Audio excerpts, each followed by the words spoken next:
কোনো ব্যক্তি বা গোষ্ঠী সংগঠনের নাম ব্যবহার করে বেআইনি কর্মকাণ্ড চালানোর সুযোগ পাবে না বলে জানিয়েছেন জাতীয়তাবাদী যুব দলের কেন্দ্রীয় সভাপতি আব্দুল মোনায়েম মুন্না।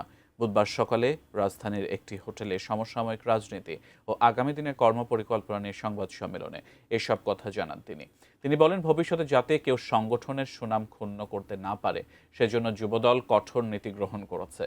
মুন্না বলেন, সংগঠনের আদর্শ পরিপন্থী কর্মকাণ্ডের কারণে যুবদল কেন্দ্রীয় নির্বাহী কমিটি সারা বাংলাদেশে প্রায় ৩০০ নেতাকর্মীকে বহিষ্কার করেছে। এ সময় তিনি বলেন, সংগঠনের সুনাম ও আদর্শ রক্ষার্থে যুবদলের পক্ষ থেকে স্বপ্রণোদিত হয়ে অনেকের বিরুদ্ধে থানায় ফৌজদারি মামলাও দায়ের করা হচ্ছে। সেই সঙ্গে আলোচিত কিছু বিষয়ে দোষীদের বিরুদ্ধে যথাযথ আইনি ব্যবস্থা গ্রহণ করার জন্য আইনশৃঙ্খলা রক্ষাকারী বাহিনীর প্রতি আহ্বানও জানানো হয়েছে।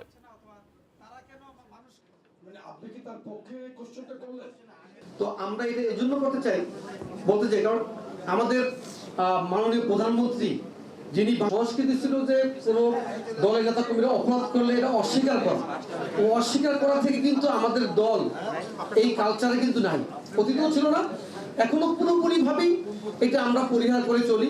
কারণ আমাদের দলের কোনো নেতা বা কর্মী বিপদে হতে পারে না, বড় সংগঠন, তাকে আমরা শাস্তির আওতায় আনবো, আমরা বহিষ্কার করবো।